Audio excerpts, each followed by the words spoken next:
يا عبادي الذين أسرفوا على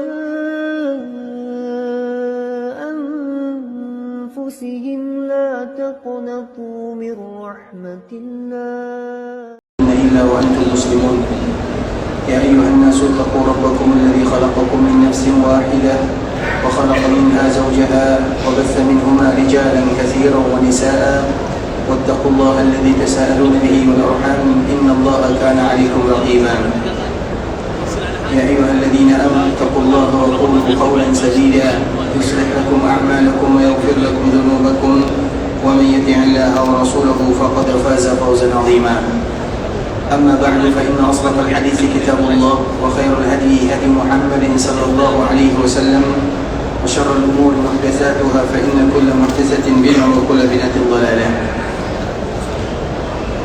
Ikhwatul Islam, saudara kaum muslimin, para tetamu Allah rahimani wa rahimakumullah. Alhamdulillah, Allah Subhanahu wa taala kembali memberikan kemudahan kepada kita bersama untuk bisa duduk di dalam masjid Rasulullah sallallahu alaihi wasallam dalam rangka membaca ayat-ayat Allah Subhanahu wa taala ataupun hadis-hadis Rasulullah sallallahu alaihi wasallam. Karena dengan seringnya kita membaca ayat-ayat Allah atau hadis-hadis Rasulullah sallallahu alaihi wasallam, maka itu merupakan di antara wasilah agar iman semakin bertambah dan takwa kita semakin kuat kepada Allah Subhanahu wa taala. Allah Subhanahu wa taala menyebutkan innamal mu'minuna alladhina idza dzukira Allah wajilat qulubuhum wa idza tuliyat 'alaihim ayatuhu zadatuhum imana. Sesungguhnya di antara sifat seorang mukmin, apabila diperdengarkan kepada mereka kalimat Allah, maka mereka akan bergetar hatinya, takut kepada Allah Azza wa Jalla, sebuah kalimat yang memiliki makna yang paling sempurna dan paling indah di dalamnya. Semua kemahasempurnaan, kemahakekuasaan ada pada lafaz kalimat Allah Subhanahu wa taala tersebut. Wa idza tuliyat 'alaihim ayatuhu zadatuhum imana. Dan apabila dibacakan kepada mereka ayat-ayat Allah, maka bertambah keimanan mereka. Artinya di dalam ayat ini, ikhwatul Islam, di antara salah satu yang bisa membuat iman kita bertambah adalah dengan mendengarkan ayat-ayat Allah Subhanahu wa taala. Makanya apabila Allah berikan kemudahan kepada kita bisa mendengarkan ayat-ayat Allah atau hadis-hadis Rasulullah sallallahu alaihi wasallam, maka itu adalah pintu kebaikan yang dari kebaikan tersebut akan terpancar cahaya keimanan dan ketakwaan kepada Allah Subhanahu wa taala. Kemudian salawat beriringkan salam semoga senantiasa tercurahkan buat junjungan alam Nabi kita yang mulia, uswah dan qudwah kita bersama Muhammad bin Abdullah sallallahu alaihi wasallam. Rasulullah sallallahu alaihi wasallam seorang nabi, seorang rasul yang sebelumnya telah kita menyebutkan bahawa Nabi memiliki sebuah nama yang sangat indah, yaitu Nabiyur Rahmah atau disebut dengan Al-Marhamah. Itu merupakan di antara nama Nabi sallallahu alaihi wasallam yang tertera di dalam hadis-hadis Rasulullah sallallahu alaihi wasallam. Makanya Nabi sallallahu alaihi wasallam menyebutkan di antara namaku adalah Al-Muqaffi, Nabiyyut Taubah, Nabiyyur Rahmah. Itu merupakan nama lain daripada nama Rasulullah sallallahu alaihi wasallam. Dan sebelumnya kita telah menjelaskan mengapa Nabi sallallahu alaihi wasallam disebut dengan Nabiyyur Rahmah, karena Nabi adalah orang yang paling sayang kepada umatnya. Dan salah satunya ikhwatul Islam ketika terjadi perang Khandaq atau yang kita kenal dengan perang Al-Ahzab. Siapa di antara kita yang ingat kapan terjadi perang Ahzab atau perang Khandaq? Biasanya kaum muslimin dikala mereka berada di kota Madinah, mereka akan melalui Khandaq, sebuah kejadian yang amat luar biasa karena di belakangnya ada sebuah bukit yang sangat panjang. Bukit inilah disebut dengan Bukit Sili'. Dan dari sinilah kita akan tahu sebuah cerita yang sangat indah akan kasih sayang Nabi sallallahu alaihi wasallam yang amat luar biasa, yang mana hadis ini dibawakan oleh sahabat Mu'adz bin Jabal radhiyallahu ta'ala anhu. Dan itu terjadi ketika terjadi perang Khandaq atau yang kita kenal dengan perang Ahzab, sebuah peperangan yang diabadikan oleh Allah di dalam Al-Quran. Siapa masih ingat kapan terjadi perang Khandaq? Angkat tangan. Tahun ke-5 Hijriah. Mengapa tahun ke-5? Kenapa tidak tahun ke-6? Ya memang itu jawabannya. Masya Allah, barakallahu fiik. Allah yahfazak, Allah yahfazak, Masya Allah. Jadi ikhwatul Islam, ketika terjadi perang Khandaq ini pada tahun ke-5 Hijriah, tahun ke-5 ya, karena perang ini adalah perang terakhir Nabi SAW melawan orang-orang Mekah. Setelahnya tidak akan lagi terjadi peperangan antara Nabi dengan orang-orang Mekah. Kemudian ikhwatul Islam, di malam-malam Khandaq tersebut, maka Nabi SAW pergi ke sebuah bukit yang namanya Bukit Silih. Bukit Silih itu adalah bukit yang ada di belakang Khandaq, yang itu merupakan benteng kota Madinah. Kemudian sahabat Nabi Mu'adz, dia mencari Nabi SAW. Kemudian tiba-tiba ada orang yang mengatakan Nabi SAW pergi ke arah Bukit Silih. Kemudian di Bukit Silih tersebut, maka sahabat Mu'adz mencari Nabi SAW. Kemudian dikala Nabi dijumpai, maka dia menemukan Nabi dalam keadaan sujud dalam waktu yang sangat lama sekali. Kemudian apa kata sahabat Mu'adz? Aku mengira Nabi SAW saking lamanya sujud, Nabi SAW wafat di sana. Sahabat ini mengatakan, ketika lamanya Nabi sujud, aku menganggap Nabi sudah wafat. Artinya Nabi wafat di sana. Berarti Nabi SAW sujud bisa jadi setengah jam lebih, atau 1 jam, atau bahkan lebih. Saking lamanya Nabi SAW sujud. Dan kita tahu ikhwatul Islam, biasanya satu-satunya gerakan salat yang bisa kita lakukan di luar salat adalah sujud. Satu-satunya gerakan salat yang boleh dilakukan di luar salat adalah sujud. Misalnya ada orang yang tiba-tiba datang ke masjid, tiba-tiba sami Allahu liman hamidah, kemudian dia ruku, boleh atau tidak? Boleh atau tidak? Boleh atau tidak? Tidak boleh kalau di luar salat. Tapi tiba-tiba dikala ada orang yang masuk, kemudian mereka langsung sujud, boleh atau tidak? Apa namanya? Semua kita tahu apa namanya, sujud syukur. Artinya bersyukur kepada Allah Azza wa Jalla. Satu-satunya gerakan salat yang boleh dibawa di luar salat adalah sujud. Berarti Nabi SAW sedang bersujud dan bersyukur kepada Allah dalam waktu yang amat lama sekali. Sehingga sahabat Mu'adz mengatakan, aku mengira Nabi wafat di sana. Saking lamanya Nabi SAW sujud. Kemudian ikhwatul Islam, setelah Nabi SAW bangkit dari sujudnya, maka sahabat Mu'adz bertanya kepada Nabi, ya Rasulullah, apa gerangan yang terjadi? Maka apa kata Nabi SAW? Atani Jibril. Jibril datang kepadaku, kemudian membawa sebuah pertanyaan dari Allah Azza wa Jalla. Wahai Muhammad, akan aku apakan umatmu? Apa yang akan aku lakukan terhadap umatmu? Maka Nabi SAW mengatakan, Allahu a'lam. Ya Allah, engkau yang paling tahu apa yang aku inginkan terhadap umatku.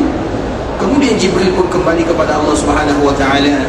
Kemudian setelahnya Allah kembali mengatakan, wahai Jibril, sampaikan kepada Muhammad, inna sanurdika fi ummatika wa la nasu'u. Wahai Muhammad, kami akan membuat engkau bangga terhadap umatmu, dan kami tidak akan mengecewakan kamu karena apa yang ada pada diri mereka. Artinya Nabi SAW akan diberikan kebahagiaan oleh Allah Subhanahu wa ta'ala melalui umatnya, sehingga umat Nabi adalah umat yang terbaik. Umat Nabi adalah umat yang paling banyak masuk surga. Umat Nabi SAW disebut dengan umat al-khiyar, yaitu umat yang terbaik, umat wasata.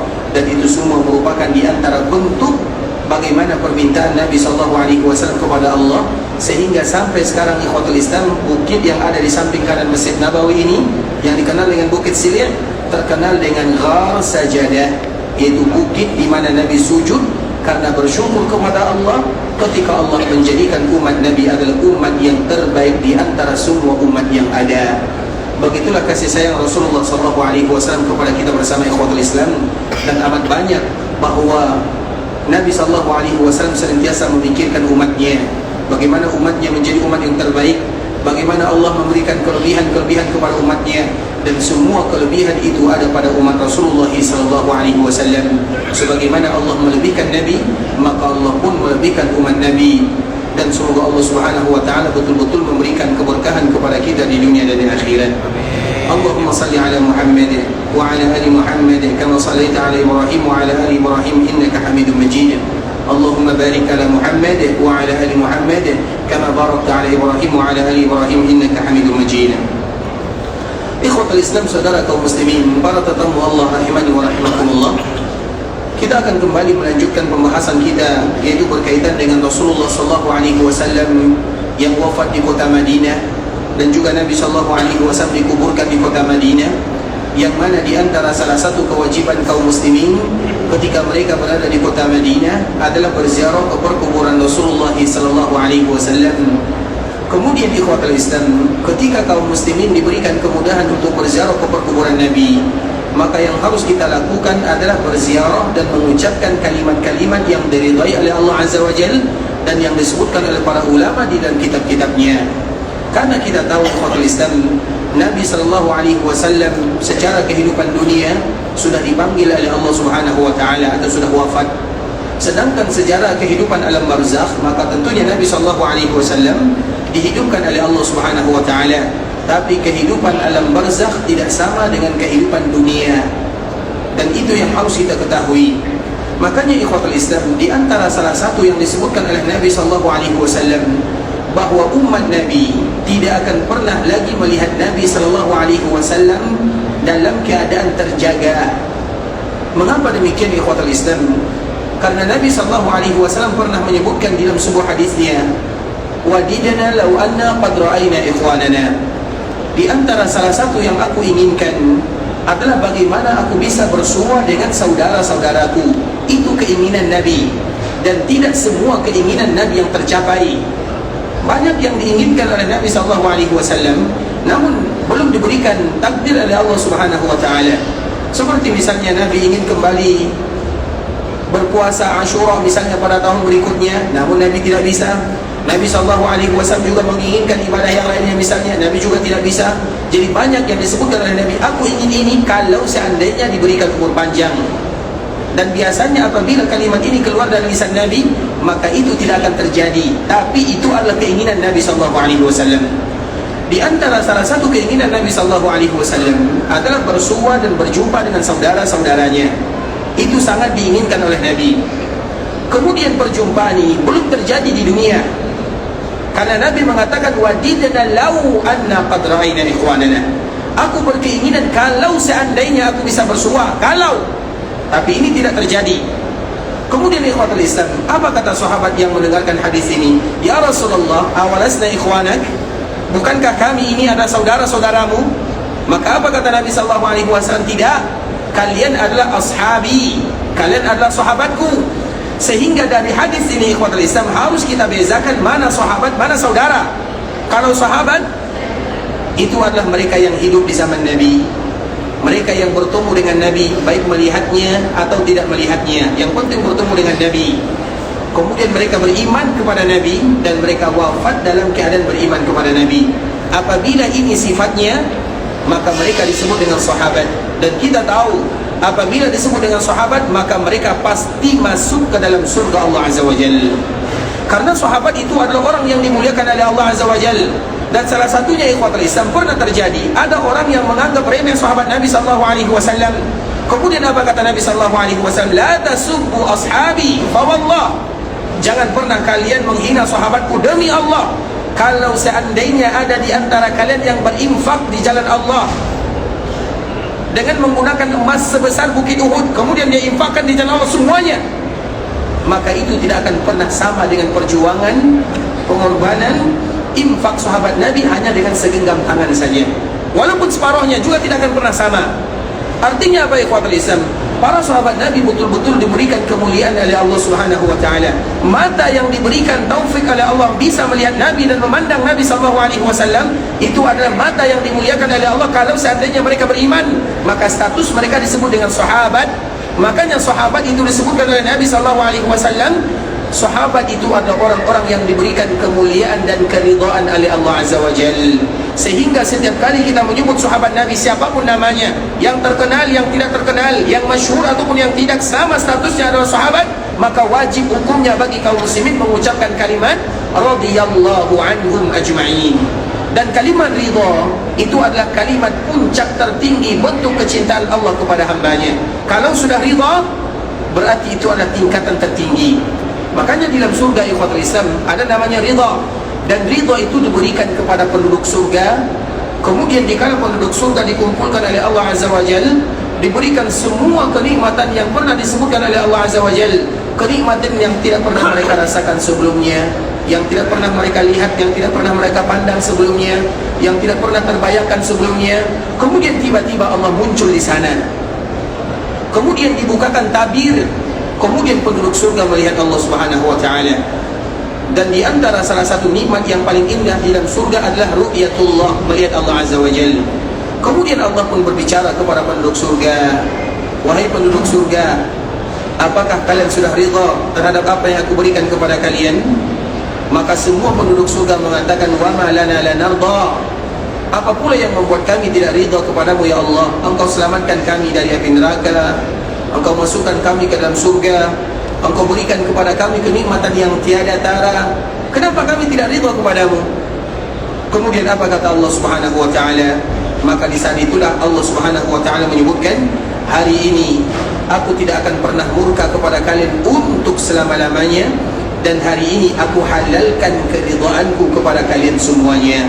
Sehingga dengan kalimat Allah tersebut, aku halalkan keridhaanku kepada kalian semuanya, fala askhatu abada, dan aku tidak akan pernah murka kepada kalian.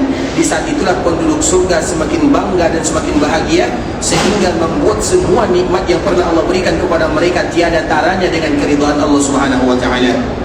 Sehingga kalimat ridha itu ikhwatul Islam bukan kalimat sembarangan, dan kalimat itulah yang diberikan oleh Allah Subhanahu wa taala kepada para sahabat. Sehingga kita tidak boleh mengatakan kecuali hanya kepada para sahabat saja. Siapapun ulama, terkenal apapun dia, tidak boleh bagi kita mengucapkan radhiyallahu anhum. Misalnya kita contohkan Imam Abu Hanifah, seorang ulama yang sangat masyhur, kemudian kita mengatakan Imam Abu Hanifah radhiyallahu anhum, tidak. Begitu juga dengan Imam Malik radhiyallahu anhu, tidak. Begitu juga dengan Imam Syafi'i, Imam Ahmad, semua para ulama. Tidak kita mengatakan kepada mereka radhiyallahu anhu, tapi kita mengatakan rahimahullahu ta'ala. Sedangkan kalimat radhiyallahu anhu hanya kita ucapkan kepada para sahabat saja. Kenapa demikian ikhwatul Islam? Karena mereka adalah orang-orang yang dimuliakan oleh Allah Subhanahu wa taala dengan melihat dan memandang Nabi sallallahu alaihi wasallam. Makanya ikhwatul Islam harus kita bezakan antara sahabat dengan saudara. Sahabat Nabi, mereka yang hidup sezaman dengan Nabi, beriman kepada Nabi, wafat dalam keadaan iman, dan melihat Nabi atau bertemu dengan Nabi. Karena banyak di antara mereka yang tidak bisa melihat Nabi karena keadaan bisa jadi buta atau alasan yang lainnya. Sedangkan saudara Nabi adalah mereka yang beriman kepada Nabi. Mereka wafat dalam keadaan beriman, tapi mereka belum bisa bertemu dengan Nabi dalam kehidupan dunia. Maka itulah yang disebut dengan saudara-saudara Nabi. Berarti siapa saudara Nabi sallallahu alaihi wasallam? Jawabannya tidak lain tidak bukan adalah kita sebagai umat Nabi. Kita ini semua adalah saudara Nabi sallallahu alaihi wasallam. Makanya Nabi sallallahu alaihi wasallam mengatakan di dalam hadis ini, aku ingin bertemu dengan saudara-saudaraku, tapi keinginan Nabi ini belum tercapai. Karena kalau kita bisa melihat Nabi, maka status kita bukan lagi saudara Nabi. Status kita sudah berubah menjadi sahabat Nabi. Makanya setelah Nabi wafat, tidak ada orang yang bisa melihat Nabi dalam keadaan terjaga. Karena nanti kalau mereka mengatakan aku bisa melihat Nabi, aku bertemu dengan Nabi dalam keadaan terjaga, maka status mereka bukan lagi saudara Nabi, tapi mereka statusnya adalah sahabat Nabi. Dan sahabat Nabi, kalau seandainya masih ada orang yang bisa selalu melihat Nabi, berarti sahabat Nabi itu tidak akan pernah terputus sampai hari kiamat. Bisa dipahami sampai di sini? Paham atau tidak? Sahabat Nabi adalah mereka yang diberikan kemuliaan oleh Allah untuk bisa melihat Nabi sallallahu alaihi wasallam. Dan kita tahu sahabat Nabi itu masih ada atau tidak? Masih ada atau tidak? Siapa menyebutkan tidak? Karena memang sahabat Nabi semuanya sudah meninggal. Makanya zaman itu disebutkan oleh Nabi, khairul quruni qarni, sesungguhnya zaman yang terbaik adalah zamanku. Tsummal ladzina yalunahum, tsummal ladzina yalunahum, kemudian zaman setelahku, kemudian zaman setelahku. Artinya Nabi memberikan batasan bahwa zaman terbaik yang pertama itu sudah habis. Sehingga Imam Ibn Hajar Al-Asqalani menyebutkan generasi terbaik itu ada 3. Yang pertama generasi sahabat habis, kemudian generasi tabi'in selesai, kemudian generasi atba'ut tabi'in, generasi sahabat Nabi. Terakhir itu sahabat yang paling terakhir meninggal itu pada tahun 120 Hijriah. Artinya setelah tahun ini tidak ada lagi yang namanya sahabat dalam kehidupan dunia. Kemudian datang generasi berikutnya disebut dengan tabi'in. Akhirnya adalah pada tahun 180 Hijriah, habis masa tabi'in. Kemudian datang lagi generasi berikutnya, yaitu atba'ut tabi'in. Maka itu akhirnya adalah 220 Hijriah. Zaman inilah yang disebut dengan zaman khairul qurun, yaitu zaman yang terbaik kata Rasulullah SAW. Dan zaman ini tidak ada. Kalau seandainya zaman ini tidak ada, maka para sahabat pun mereka tidak ada lagi di dunia, karena mereka semuanya sudah dipanggil oleh Allah Subhanahu wa taala. Sehingga ikhwatul Islam, umat Nabi tidak ada pilihan baginya kecuali melihat Nabi di dalam mimpi sahaja. Dan semoga Allah berikan kesempatan kepada kita untuk berjumpa dengan Nabi di dalam mimpi tersebut. Tapi kalau melihat dalam kehidupan nyata, maka itu sudah habis masanya. Karena nanti apabila ada orang yang mengatakan saya melihat Nabi dan bertemu dengan Nabi, di mana? Ada yang mengatakan saya bertemu dengan Nabi dikala saya pergi ke Jeddah misalnya. Ada lagi yang paling zen, yang paling bagus, saya bertemu dengan Nabi di Surabaya misalnya. Ada lagi yang mengatakan saya bertemu dengan Nabi di Johor misalnya. Banyak yang bertemu dengan Nabi SAW.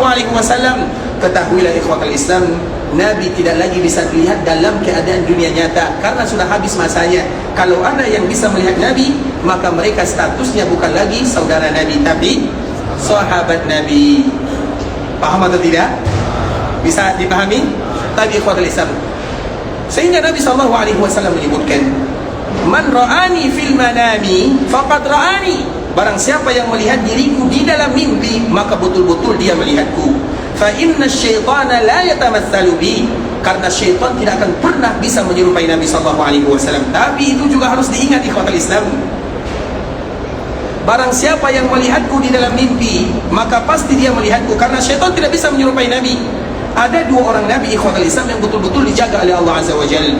Yang pertama Nabi Isa. Makanya Nabi Isa itu betul-betul dijaga mulai dari lahirnya, sehingga Nabi Isa dikala lahir dia tidak menangis, karena tangisan anak itu adalah gangguan daripada syaitan, sehingga Nabi Isa tidak menangis. Sedangkan Nabi SAW, bagian syaitan yang ada di dalam hatinya sudah dihilangkan oleh Allah Subhanahu wa taala ketika Nabi dibelah dadanya. Kita tahu pernah Nabi dibelah dadanya, terutama dikala Nabi berumur 4 tahun. Dibelah dada Nabi, dikeluarkan bagian syaitan yang ada di dalam hatinya, kemudian dibersihkan dengan air Zam-Zam, kemudian dikembalikan dada Nabi SAW seperti sedia kala, sehingga Nabi SAW tidak pernah lagi diganggu oleh syaitan. Sehingga Nabi mengatakan, barang siapa yang melihatku, maka pasti sungguh dia telah melihatku, karena syaitan tidak pernah bisa menyerupaiku. Iya, syaitan tidak pernah bisa menyerupai Nabi, tapi syaitan bisa mengaku sebagai Nabi. Bisa dipahami? Dan ini selalu kita katakan ikhwatul Islam. Makanya kalau ada di antara sebahagian kita yang diberikan rezeki oleh Allah bisa melihat Nabi di dalam mimpi, itu rezeki dari Allah Subhanahu wa taala, rezeki yang amat luar biasa. Dan kita selalu berdoa kepada Allah, karena barang siapa yang bisa melihat Nabi di dalam mimpi, pasti dia berjumpa dengan Allah, pasti dia berjumpa dengan Nabi SAW. Ada hubungan spesial dengan Nabi SAW. Tapi ingat, mereka harus menyebutkan ciri-ciri Nabi SAW, bukan ciri-ciri yang lainnya. Seperti misalnya, Ustaz, saya bertemu dengan Nabi SAW, dia memiliki jenggot yang panjang, sudah beruban, rambut yang panjang pula sudah beruban. Maka ketahuilah itu bukan Nabi SAW. Karena yang mengatakan melihat Nabi itu banyak sekali ikhwatul Islam, tapi tidak semua yang mengatakan melihat Nabi belum tentu dia bisa melihat Nabi. Bisa jadi syaitan mengaku aku adalah Nabi SAW. Sehingga selalu kita menceritakan ikhwatul Islam, ada orang yang ini cerita asli, cerita fakta. Jadi dia dulu sering melihat Nabi, katanya sering melihat Nabi SAW dalam mimpi. Hanya saja dia mengatakan, saya melihat Nabi, dan Nabi waktu itu sedang memakai jas. Nabi memakai jas. Kemudian Nabi memakai di samping jas apa namanya? Karpetra, apa nama bahasa kita ini? Dasi. Kemudian yang lebih aneh lagi, dan ketika itu aku sedang melihat Nabi sedang memegang rokok gudang garam. Artinya ikhwatul Islam, itu cerita dia. Dan dia mengatakan saya melihat Nabi SAW. Kemudian ditanya, yang dilihat itu yang bagaimana? Sifatnya ini 1, 2, 3. Maka ketahuilah itu tidak Nabi SAW. Sehingga kaum muslimin, ketika kita ingin berjumpa dengan Nabi SAW, pelajari dulu bagaimana sifat Nabi, bagaimana ciri-ciri Nabi SAW. Dan di antara salah satu kitab yang paling indah, namanya adalah kitab Asy-Syama'il, yang dikarang oleh Imam At-Tirmidzi, Abu Isa At-Tirmidzi. atau yang kita kenal dengan Imam At-Tirmidzi Sahihus Sunan, yang mengarang Sunan At-Tirmidzi. Dia juga memiliki sebuah kitab namanya Asy-Syama'il. Syama'il itu artinya Syama'il An-Nabi atau Asy-Syama'il Al-Muhammadiyah, atau sifat, bagaimana ciri-ciri sifat Nabi, apa yang disukai oleh Nabi, sehingga dengan kita mengetahui sifat Nabi, karakter Nabi, sifat bentuk Nabi, warna kulit Nabi, semuanya ada ikhwatul Islam. Bahkan alis apa namanya? Ini alis mata Nabi SAW juga ada sifatnya. Bahkan gigi Nabi SAW juga ada sifatnya, semuanya. Sehingga kalau kita ingin berjumpa dengan Nabi SAW, supaya kita tidak tertawakan oleh orang lain, maka baca dulu sifat-sifat Rasulullah SAW, sehingga akan membuat kita semakin rindu bertemu dengan Nabi SAW. Kerinduan itulah bisa jadi Allah Subhanahu Wa Taala kabulkan, dan Allah hadiahkan kita bisa bertemu dengan Nabi di dalam mimpi. Dan mereka yang bisa melihat Nabi di dalam mimpi, maka mereka akan melihat Nabi SAW. Dan perjumpaan kita pertama dengan Nabi adalah nanti di telaga Rasulullah SAW. Terlepas daripada itu semua ikhwatul Islam, yang kita ingin sampaikan kepada kita bersama, bahawa Nabi SAW secara kehidupan dunia sudah meninggal, sehingga Nabi SAW tidak bisa bertemu dengan umatnya dalam dunia nyata. Tapi Nabi hanya bertemu dengan umatnya, bisa jadi diberikan hadiah oleh Allah lewat mimpi. Sehingga ada di sinilah kita tahu bahawa kehidupan Nabi di alam barzakh adalah kehidupan yang lain, tidak sama kehidupan alam barzakh dengan kehidupan dunia. Secara kehidupan dunia Nabi sudah meninggal, tapi secara kehidupan alam barzakh Nabi masih hidup dan akan hidup untuk selama-lamanya sampai dibangkitkan oleh Allah Subhanahu Wa Taala. Sehingga di antara kewajiban kita dikala kita berada di kota Madinah adalah berziarah ke kuburan Nabi SAW dengan adab dan tata cara serta doa yang telah diajarkan, bukan melakukan perkara-perkara yang lain. Dan di antara salah satu perkaranya ikhwatul Islam adalah meminta kepada Rasulullah SAW. Maka ingatlah, itu tidak pernah diajarkan oleh Rasulullah SAW. Nabi SAW mengajarkan kepada kita, kalau kita ingin meminta, maka minta kepada Allah. Kalau kita ingin meminta hajat, maka minta hajat kepada Allah. Satu-satunya zat yang bisa mengkabulkan hajat dan keinginan kita hanyalah Allah Subhanahu Wa Taala. Dan kalau seandainya kita ingin bertawassul ikhwatul Islam, maka bertawassullah dengan berziarah ke perkuburan Rasulullah SAW, atau bertawassul dengan ucapan salawat yang kita ucapkan. Misalnya kita mengatakan, ya Allah, inni atawassal, sesungguhnya aku bertawassul dengan salawat yang aku ucapkan kepada Nabi-Mu. Maka itu tidak menjadi masalah, dan semestinya itulah yang harus kita lakukan. Atau ada di antara kita misalnya, ya Allah, aku bertawassul dengan berziarah ini, atau misalnya aku bertawassul dengan ibadah ini, aku bertawassul dengan umrah ini, maka itu tidak menjadi masalah. Dan kemarin kita telah menjelaskan ikhwatul Islam bahawa di antara tawassul yang paling indah adalah tawassul dengan amalan-amalan saleh yang kita lakukan.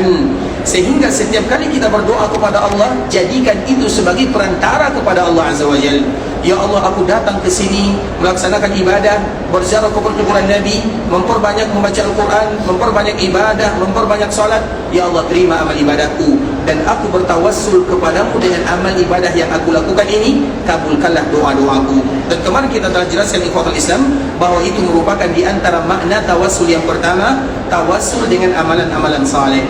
Kemudian yang kedua ikhwatul Islam, tawassul dengan nama dan sifat Allah Subhanahu Wa Taala. Apa maknanya? Dianjurkan bagi kita sebelum berdoa untuk membaca nama Allah sebanyak-banyaknya. Semakin kita menghafal nama Allah, semakin bagus dan semakin mulia.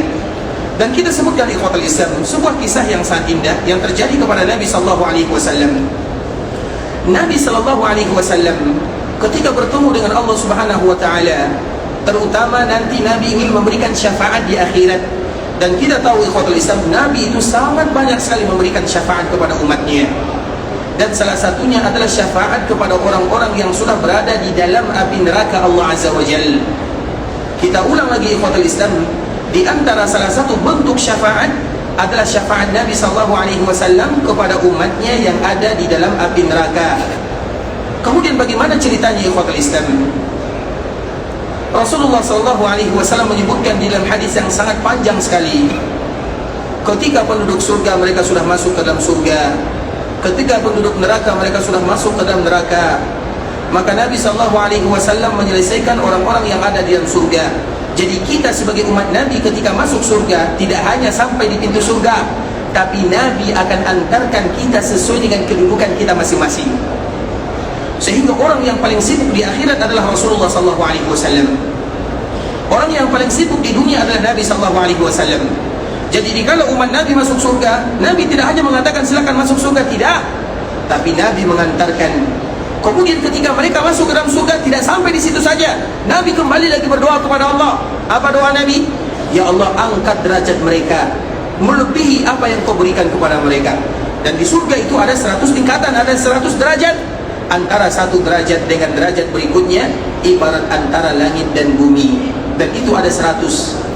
Kemudian ketika penduduk surga masuk surga, maka Nabi kembali meminta kepada Allah, dan itu adalah di antara syafaat Nabi. Ya Allah, angkat, berikan kedudukan yang lebih mulia lagi kepada umatku. Kemudian setelahnya, setelah umat Nabi masuk ke dalam surga, maka Nabi melihat ke dalam api neraka. Dan api neraka itu ikhwatul Islam adalah makhluk Allah Subhanahu wa ta'ala. Tidak ada satupun yang bisa memadamkan api neraka, karena api neraka itu tidak akan pernah padam untuk selama-lamanya. Dan azab yang ada di dalam api neraka atau azab Allah Subhanahu wa ta'ala terbagi kepada dua. Yang pertama dengan rasa panas, dan yang kedua dengan rasa dingin. Orang akan meninggal dengan panas sebagaimana orang meninggal di kala dingin. Makanya di antara salah satu musim yang ada ikhwatul Islam, musim panas dan musim dingin. Dan itu ada bentuk nafas api neraka Allah Subhanahu wa ta'ala. Karena api neraka itu betul-betul membakar antara satu dengan yang lainnya. Kemudian neraka minta izin kepada Allah Subhanahu wa ta'ala, dan Allah izinkan neraka itu bernapas 2 kali. Bernapas di musim dingin dan bernapas di musim panas. Dan itu merupakan di antara bentuk nafas neraka yang diizinkan oleh Allah Azza wa Jalla. Kemudian ikhwatul Islam, Nabi SAW melihat umatnya masih banyak berada di dalam api neraka. Nabi tidak tega melihat umatnya. Maka apa yang terjadi? Nabi datang kepada Allah Subhanahu wa ta'ala. Nabi ingin meminta kepada Allah. Nah, sekarang pembahasannya bagaimana cara Nabi meminta kepada Allah, agar kita mencontohkan bagaimana semestinya kita harus meminta kepada Allah. Ketika Nabi datang, maka Nabi langsung tersungkur dan sujud.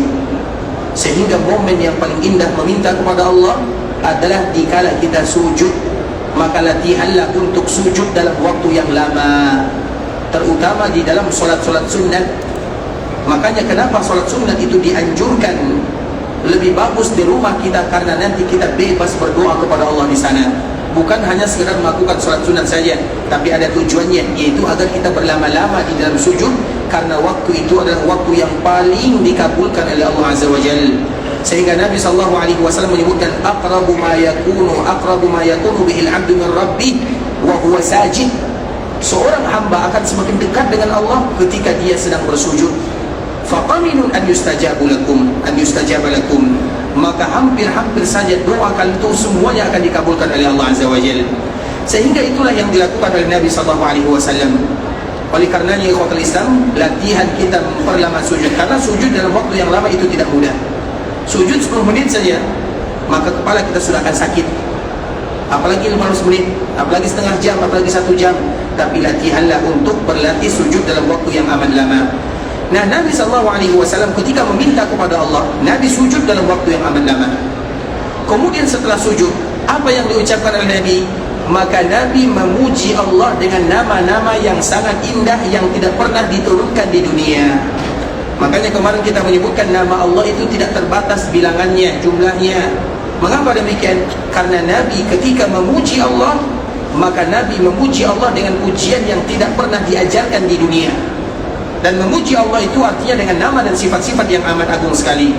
Kemudian Nabi memuji Allah dalam waktu yang sangat lama sekali.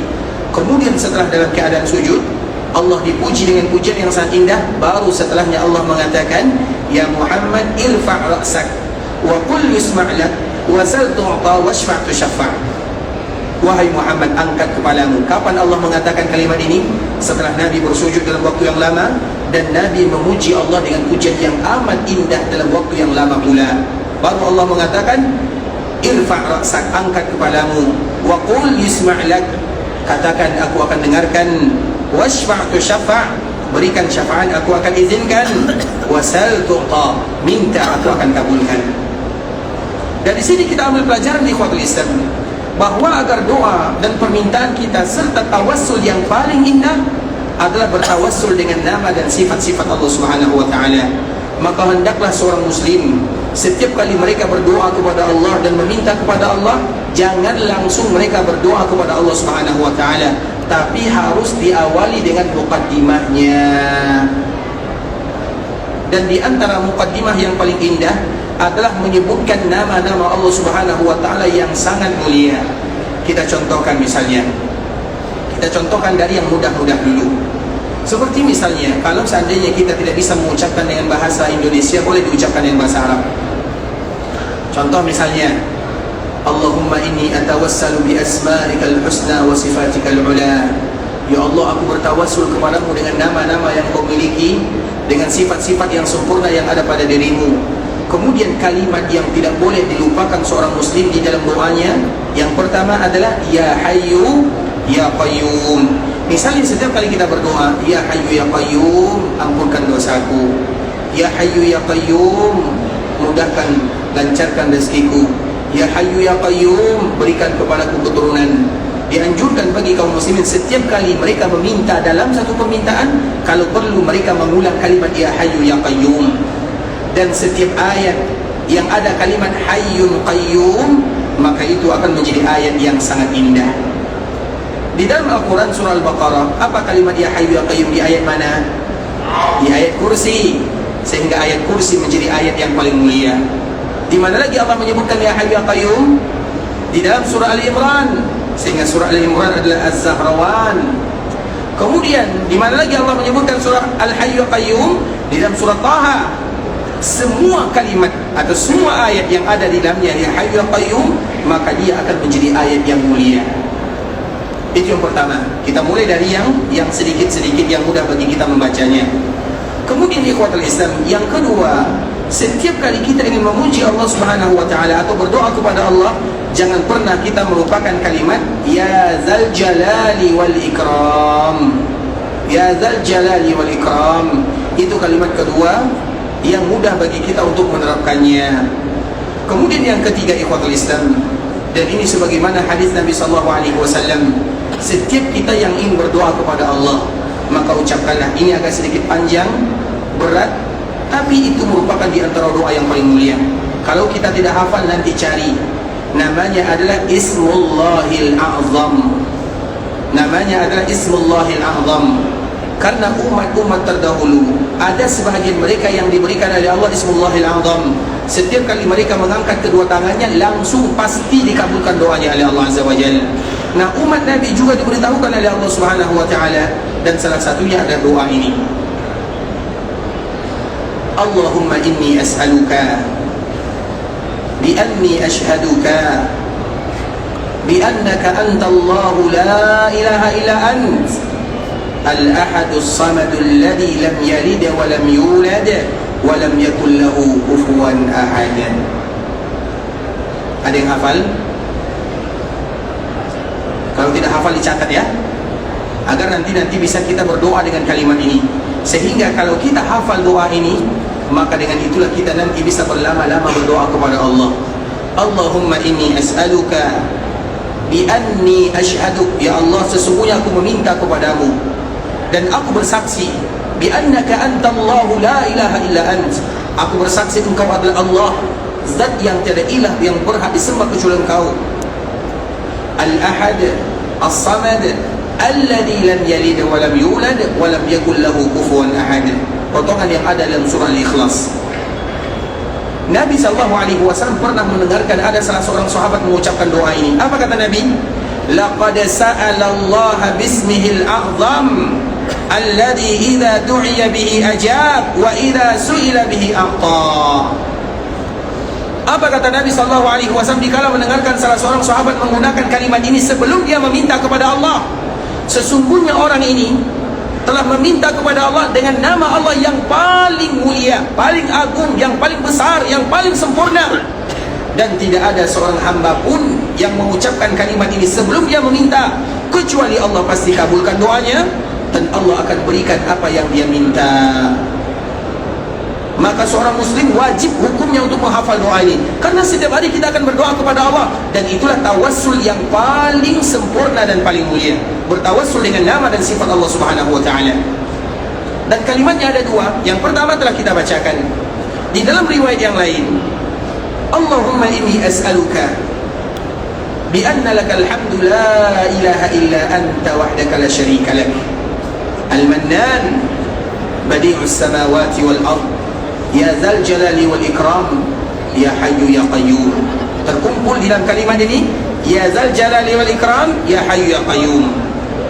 Nabi SAW juga pernah mendengarkan ada sahabat yang mengucapkan kalimat ini sebelum berdoa. Nabi juga mengatakan kalimat yang sama. Siapapun yang berdoa dengan kalimat ini, berarti dia telah bertawassul dengan nama dan sifat Allah yang maha mulia. Pasti Allah akan kabulkan doa dan permintaannya. Maka hendaklah seorang muslim untuk menghafal kalimat ini setiap kali mereka berdoa. Yang pertama, ikhwatul Islam, kita ulang lagi agar mudah bagi kita untuk menghafalnya. Allahumma inni as'aluka bi anni ashhaduka bi annaka anta Allahu la ilaha illa ant al-ahad as-samad alladhi lam yalid wa lam yulad wa lam yakul lahu kufuwan ahad. Lafaz yang kedua, kalau perlu baca kedua-duanya. Allahumma inni as'aluka bi anna lakal hamd la ilaha illa anta wahdaka la syarika lak al-mannan badi'us samawati wal ardi ya dzal jalali wal ikram ya hayyu ya qayyum. Itulah yang disebutkan oleh para ulama ikhwatul Islam dengan muqaddimah doa, dan itulah tawassul yang sesungguhnya dengan nama dan sifat-sifat Allah Subhanahu wa taala yang maha mulia. Dan itu adalah bagian daripada tawassul yang kedua, yaitu bertawassul dengan nama Allah yang kita kenal dengan Ismullahil A'zam. Maka nanti bagi kita yang belum hafal, cari di internet nama Allah yang agung atau tawassul dengan nama Allah yang agung. Kalau dalam bahasa Arabnya, atau al-asma al-a'zam atau Ismullahil A'zam. Ismullahil A'zam. Tulis saja Ismullahil A'zam atau nama Allah yang agung, tawassul dengan nama Allah yang agung. Nanti bisa kita temukan lafaz ini di dalamnya, dan setiap kaum muslimin wajib untuk menghafalnya sehingga nanti mudah dia berdoa kepada Allah Subhanahu wa taala. Kemudian yang ketiga, ikhwatul Islam, tawassul yang ketiga adalah tawassul dengan orang lain. Tawassul dengan orang yang baik, tawassul dengan orang yang saleh, tawassul dengan nabi, tawassul dengan rasul, tawassul dengan wali. Maka itu semuanya merupakan bagian daripada bertawassul kepada Allah selama mereka masih diberikan kehidupan oleh Allah Subhanahu wa taala. Artinya, apakah kita boleh bertawassul dengan Nabi? Kalau kita hidup di zaman Nabi, maka setiap hari kita akan datang kepada Nabi SAW dan mengatakan, ya Rasulullah, doakan diriku. Dan itu dilakukan oleh sahabat Nabi SAW radhiyallahu ta'ala anhum ajma'in. Makanya para sahabat, kalau kita perhatikan ikhwatul Islam, banyak di antara mereka yang bertawassul kepada Nabi. Ada di antara mereka yang terkena penyakit, misalnya kusta, sebuah penyakit yang amat berbahaya. Kemudian dia mengatakan kepada Rasulullah, ya Rasulullah, engkau melihat bagaimana keadaanku. Aku bertawassul kepada Allah dengan namamu, dengan kamu. Artinya tawassul itu artinya menjadikan kedekatan kita kepada Allah Azza wa Jalla. Maka Nabi SAW berwudu, kemudian Nabi SAW berdoa, kemudian Allah kabulkan doa Nabi SAW dan diberikan kesembuhan kepada orang ini. Dan itu bukan hanya Nabi SAW saja, bahkan nabi-nabi sebelumnya mereka juga bertawassul dengan nabinya. Contohnya misalnya kisah Nabi Yakub dengan anak-anaknya. Ya abana astaghfir lana dzunubana, wahai ayah kami, berdoalah kepada Allah untuk kami. Itu tawassul namanya. Makanya kita dianjurkan juga bertawassul kepada Allah dengan doa orang tua. Dan yang paling bagus doanya adalah orang tua, karena orang tua itu doanya betul-betul dikabulkan oleh Allah Subhanahu wa taala. Terlepas daripada itu semua, ikhwatul Islam, bertawassul yang ketiga adalah bertawassul dengan orang saleh, bertawassul dengan wali, bertawassul dengan nabi, bertawassul dengan rasul. Maka itu dibolehkan selama mereka hidup. Tapi kalau mereka sudah meninggal, ikhwatul Islam, maka kita mencari orang-orang yang terdekat dengannya. Seperti misalnya kisah Umar bin Khattab radhiyallahu ta'ala anhu. Jadi Umar ini, ikhwatul Islam, zaman Umar ini adalah zaman yang penuh dengan ujian. Dan salah satu ujian yang dirasakan oleh penduduk Madinah adalah masa kemarau yang panjang sekali. Kemudian apa kata Umar? Dia mengeluh kepada Allah, bukan mengeluh, dia memohon, merengek di hadapan Allah Subhanahu wa taala sambil mengatakan, "Inna kunna natawassalu bi nabiyyika." Ya Allah, sesungguhnya dulu kami bertawassul kepada nabimu dikala terjadi kemarau yang panjang. Maka engkau kabulkan doa kami, engkau turunkan hujan kepada kami. Dan sekarang wa inna natawassalu bi ammi nabiyyik. Dan sekarang kami bertawassul dengan paman nabimu, karena keluarga nabi yang tersisa adalah paman nabi yang bernama Al-Abbas. Maka Umar bin Khattab radhiyallahu taala anhu bertawassul dengan Abbas. Kemudian Allah pun mengabulkan doa mereka dan hilang kemaraunya. Begitu juga misalnya di zaman Muawiyah, seorang sahabat Nabi. Kemudian juga dia merupakan ipar Nabi, dan dia adalah orang yang menuliskan wahyu di zaman Nabi. Seorang sahabat yang diberikan oleh Allah Subhanahu wa taala kemuliaan yang sangat luar biasa. Dikala terjadi kemarau panjang di ikhwatul Islam, maka dia mencari salah seorang yang bernama Yazid bin Aswad. Kenapa demikian? Karena Yazid itu adalah orang yang paling mulia di zamannya. Maka dia pun berdoa kepada Allah, "Ya Allah, kami bertawassul kepadamu dengan orang yang terbaik dari kalangan kami." Maka Allah kabulkan doanya, dihilangkan kemarau. Kemudian Allah Subhanahu wa taala berikan keberkahan kepada mereka semuanya. Mereka mencari orang-orang yang terbaik. Maka keberadaan orang-orang yang terbaik di ikhwatul Islam di tengah-tengah kita merupakan keberkahan dari Allah Subhanahu wa taala. Orang saleh, orang yang dimuliakan oleh Allah Subhanahu wa taala, itu adalah orang-orang yang diberikan keberkahan oleh Allah dan juga orang-orang yang ada di sekitarnya. Makanya di antara salah satu yang harus dilakukan oleh kaum muslimin adalah bagaimana mereka harus mencarikan atau menjadikan kehidupan mereka ada temannya orang yang saleh, orang yang baik. Itu harus merupakan di antara poin penting yang harus kita ketahui. Sehingga kita selalu mengulang ikhwatul Islam, nasihat Imam Syafi'i rahimahullahu taala. Ini merupakan nasihat Imam Syafi'i. Kita ulang lagi, apa nasihat Imam Syafi'i?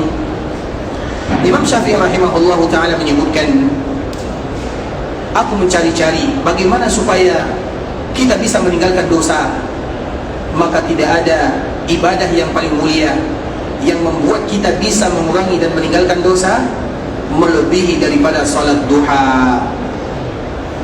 Kita ulang lagi ikhwatul Islam, kata Imam Syafi'i, aku mencari amal ibadah apa yang bisa membuat seseorang bisa terhindar dari dosa. Karena kita itu condong melakukan dosa dan maksiat. Bagaimana supaya kita bisa menghalangi diri dari dosa? Maka Imam Syafi'i menyebutkan tidak ada ibadah yang paling mulia, yang paling indah untuk menghindarkan kita dari dosa kecuali rutin melakukan salat sunat duha. Kemudian Imam Syafi'i kembali mengatakan, aku ingat lagi dikala nanti berada di perkuburan, bagaimana amalan yang paling bisa membuat perkuburan kita terang benderang. Maka aku cari. Tidak ada ibadah yang paling mulia yang akan membuat perkuburan kita menjadi taman di antara taman-taman surga melebihi daripada membaca ayat-ayat Allah Subhanahu wa taala. Artinya membaca Al-Quran adalah cara supaya kita diterangkan perkuburannya. Itu kata Imam Syafi'i rahimahullahu taala. Kemudian apalagi kata Imam Syafi'i, kemudian nanti kita akan dibangkitkan oleh Allah Subhanahu wa taala. Kita akan dihisab. Kemudian kita akan melewati sirat. Dikala kita melewati sirat, maka kita tidak tahu apakah kita melewati sirat dalam keadaan selamat, atau kita melewati sirat dalam keadaan daging sudah terpisah dari kulit, atau daging sudah terpisah dari tulang, atau diantara kita melewati sirat dan dia terjatuh dan di bawahnya adalah jahanam. Kita tidak tahu. Bagaimana supaya nanti Allah mudahkan aku untuk melewati sirat? Aku cari. Tidak aku temukan ibadah yang paling mulia dibandingkan dengan puasa dan sedekah. Puasa dan sedekah adalah cara agar Allah selamatkan kita dari sirat. Karena kalau kita tidak berhasil dari sirat, di bawahnya ada jahannam. Kemudian apalagi kata Imam Syafi'i, kemudian nanti aku juga memikirkan dikala Allah mengumpulkan manusia di padang mahsyar, bagaimana supaya aku mendapatkan naungan. Maka tidak ada ibadah yang paling mulia atau tidak ada di antara cara yang paling indah kecuali menjadikan orang-orang saleh sebagai teman dalam kehidupan. Maka dengan itu pula Allah Subhanahu wa taala akan memberikan naungan di sisinya di hari akhirat kelak, di mana tidak ada naungan kecuali naungan Allah Subhanahu wa taala. Apa maknanya ikhwatul Islam? Artinya keberadaan orang-orang yang baik, keberadaan orang-orang yang saleh, keberadaan orang-orang yang yang derajatnya sampai kepada tingkatan wali, itu merupakan di antara keberkahan dari Allah Subhanahu wa taala kepada kita bersama. Dan di antara salah satunya adalah minta diri kita didoakan kepada mereka. Misalnya, tolong doakan saya agar Allah mudahkan urusan saya, agar Allah Subhanahu wa taala berikan keberkahan. Maka itu tidak menjadi masalah selama mereka masih hidup. Ingat ikhwatul Islam, selama mereka masih hidup. Tapi kalau seandainya mereka sudah meninggal, maka itu tidak lagi. Sesuai dengan hadis Nabi sallallahu alaihi wasallam, "Idza mata ibnu Adam inqata'a 'amaluhu." Apabila anak Adam itu wafat, maka semua amalnya terputus. Artinya orang yang saleh, kalau seandainya mereka sudah meninggal, maka kita tidak lagi meminta doa kepadanya. Begitu juga seorang wali, kalau seandainya mereka sudah meninggal, maka kita tidak lagi meminta doa kepadanya. Tapi yang harus kita lakukan adalah kita berziarah ke perkuburannya dan kita berdoa di sana. Begitu juga seorang nabi, dan begitu juga dengan nabi kita yang mulia Muhammad bin Abdullah sallallahu alaihi wasallam. Dikala kita berziarah ke perkuburan nabi, maka kita tidak akan meminta kepada nabi sallallahu alaihi wasallam, "Ya Rasulullah, kabulkan doaku. Ya Rasulullah, lancarkan urusanku. Ya Rasulullah, ya Rasulullah." Maka tidak itu yang dilakukan oleh umat Nabi sallallahu alaihi wasallam, karena Nabi melarang kita melakukan yang demikian. Apa yang harus kita lakukan? Yang harus kita lakukan adalah mengucapkan assalamu alayka ya Rasulullah wa rahmatullahi wa barakatuh, sallallahu wa sallama wa baraka alayka wa jazaka afdala ma jaza nabiyyan an ummati. Itulah yang harus dilakukan oleh kaum muslimin ketika mereka datang ke kota Madinah, kemudian berziarah ke perkuburan Nabi. Bukan berdoa kepada Nabi sallallahu alaihi wasallam, tapi berdoa mengucapkan kalimat-kalimat yang indah, adab yang luar biasa untuk Rasulullah sallallahu alaihi wasallam. Karena bagaimanapun ikhwatul Islam, kita harus berdoa kepada Allah Subhanahu wa taala.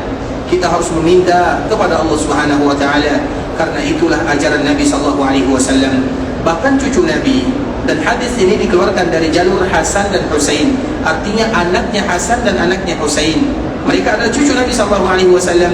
Mereka melihat ada orang yang berdoa ke perkuburan Nabi sallallahu alaihi wasallam, kemudian menegurnya, kalau kalian berdoa, mintalah kepada Allah dalam keadaan menghadap kiblat. Sehingga ikhwatul Islam, kesempatan kita berdoa di perkuburan Nabi itu jarang sekali. Yang pertama, karena banyak orang yang akan berziarah. Yang kedua, karena kita lebih difokuskan kepada doa yang kita baca dikala kita berziarah ke perkuburan Nabi. Sehingga doa yang tadi telah kita sebutkan merupakan kalimat yang dianjurkan bagi kaum muslimin untuk menghafalnya, yaitu assalamu alayka ya Rasulullah wa rahmatullahi wa barakatuh. Inilah doa berziarah ke perkuburan Nabi. Assalamu alayka ya Rasulullah wa rahmatullahi wa barakatuh, sallallahu wa sallama wa baraka alayka wa jazaka afdala ma jaza nabiyyan an ummati. Kalau seandainya Allah mudahkan bagi kita berziarah, dan harus kita berziarah sebelum kita keluar dari kota Madinah. Kalau kita belum berziarah, jangan dulu kita tinggalkan Madinah. Kalau kita belum berziarah ke perkuburan Nabi, jangan dulu kita meninggalkan kota Madinah. Kita berziarah dulu ke perkuburan baginda Nabi yang mulia Muhammad bin Abdullah sallallahu alaihi wasallam. Tapi yang harus kita ketahui, dikala kita berziarah, apa yang harus kita ucapkan. Dan di antara ucapan yang paling indah, yang paling singkat, yang paling mudah untuk dihafal adalah kalimat ini, assalamu alayka ya Rasulullah wa rahmatullahi wa barakatuh. Keselamatanlah untukmu ya Rasulullah, rahmat dan keberkahan dari Allah Azza wa Jal. Sallallahu, Allah menyampaikan salawat kepadamu. Wa sallama, Allah juga menyampaikan salam kepadamu. Wa baraka alayka, Allah juga memberikan keberkahan untukmu. Wa jazaka afdala, dan semoga Allah memberikan balasan yang paling afdal, yang paling mulia, yang paling sempurna untukmu. Ma jaza nabiyyan an ummati, sebagaimana Allah memberikan balasan kepada para nabinya. Itu merupakan di antara doa yang dibaca oleh kaum muslimin ketika mereka berziarah ke perkuburan Nabi, menyebutkan kalimat-kalimat yang indah, bukan untuk meminta dan bertawassul dengan tadi yang telah kita sebutkan. Tapi kita bertawassul dengan ziarah ini. Misalnya kita mengatakan, ya Allah, aku bertawassul kepadamu dengan aku berziarah ke perkuburan Nabi-Mu. Aku bertawassul dengan aku berziarah ke perkuburan Nabi-Mu.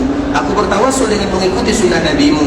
Aku bertawassul dengan datang ke kota Nabi-Mu. Aku bertawassul dengan berselawat kepada Nabi-Mu. Silakan kita menyebutkan kata-kata demikian, dan bahkan dianjurkan bagi kita untuk selalu mengucapkan kata ini agar mudah bagi Allah menerima dan mengabulkan doa-doa kita.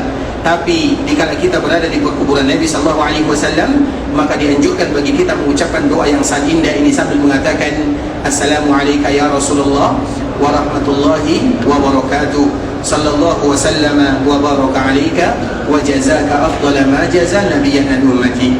Sudah hafal doanya? Nanti kita ulang lagi Pak Kalisan, dan kita ulang, semoga Allah mudahkan bagi kita menghafalnya. Dan ini adalah doa yang paling singkat, tidak ada yang paling singkat daripada ini, karena masih ada sambungannya. Sebenarnya kalau seandainya kita berdoa atau berziarah ke perkuburan Nabi, masih panjang kalimat yang bisa kita baca, tapi ini merupakan di antara bentuk kemudahan bagi kita dikala kita berziarah, agar tidak panjang doanya.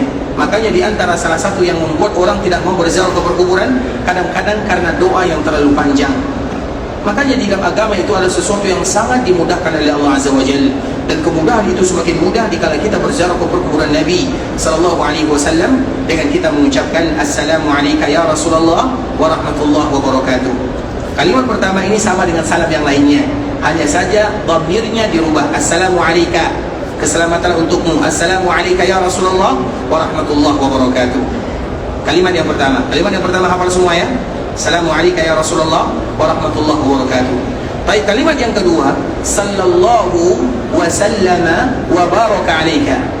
Sallallahu wa sallama wa baraka alayka. Sallallahu wa sallama wa baraka alayka. Sudah hafal kalimat yang kedua? Sallallahu wa sallama wa baraka alayka. Assalamu alayka ya Rasulullah wa rahmatullahi wa barakatuh. Sallallahu wa sallama wa baraka alayka. Sallallahu wasallama wa baraka alayka. Baik, yang ketiga, wa jazaka afdala, wa jazaka afdala, wa jazaka afdala ma jaza nabiyyan an ummati, ma jaza nabiyyan an ummati, wa jazaka afdala ma jaza nabiyyan an ummati, wa jazaka afdala ma jaza nabiyyan an ummati. Assalamu alayka ya Rasulullah wa rahmatullahi wa barakatuh. Sallallahu wa sallama wa baraka alayka wa jazaka afdala ma jaza nabiyyan an ummati. Assalamu alayka ya Rasulullah wa rahmatullahi wa barakatuh. Sallallahu wa sallama wa baraka alayka wa jazaka afdala ma jaza nabiyyan an ummati. Tapi siapa yang sudah hafal, umurnya di atas 50 tahun?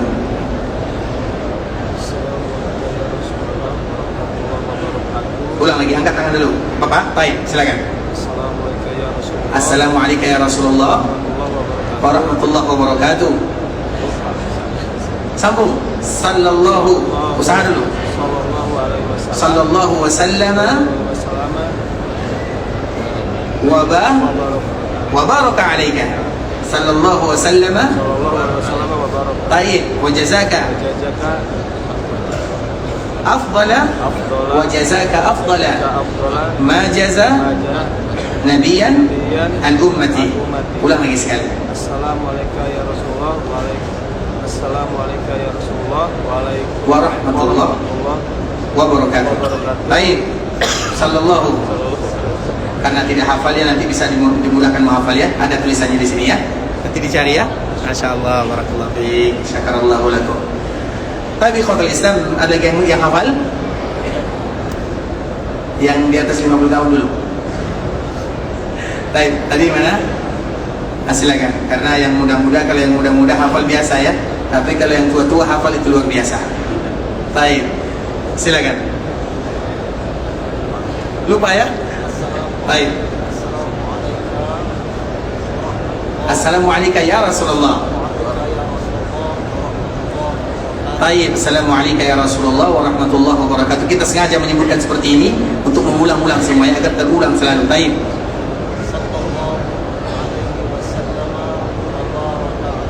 Baik, sallallahu wa sallama wa baraka alayka. Baik. Wa jazaka afdala ma jaza nabiyyan an ummati. Coba ulang lagi sekali.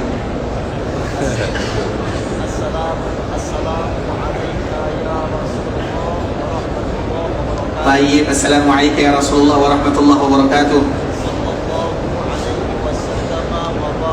Baik. Wa jazaka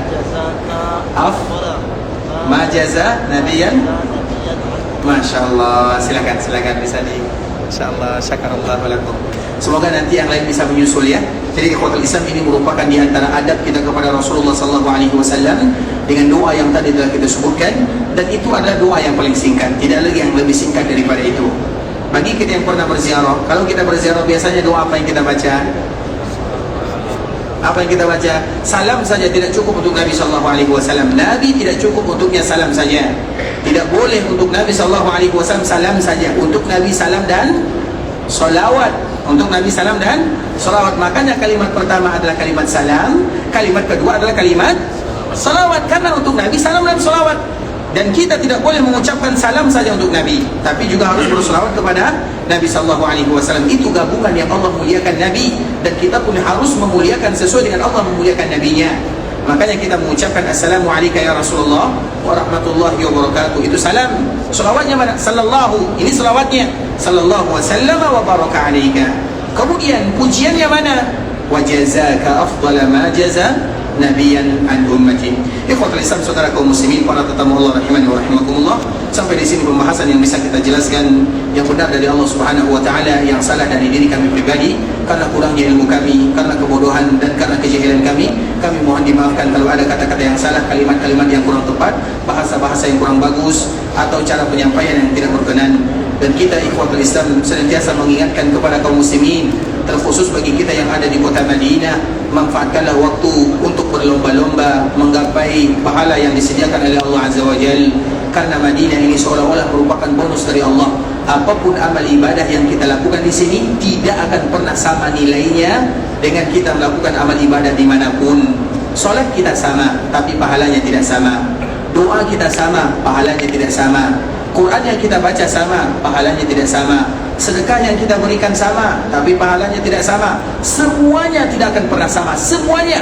Apapun ibadah yang kita lakukan di tanah haram Madinah, maka pahalanya tidak akan pernah sama nilainya dengan kita beribadah di daerah luarnya. Maka manfaatkanlah, buka diri untuk memperbanyak ibadah kepada Allah Subhanahu wa taala, karena kita tidak tahu, bisa jadi satu amalan yang kita lakukan itulah yang membuat kita dimudahkan masuk ke dalam surga Allah Subhanahu wa taala.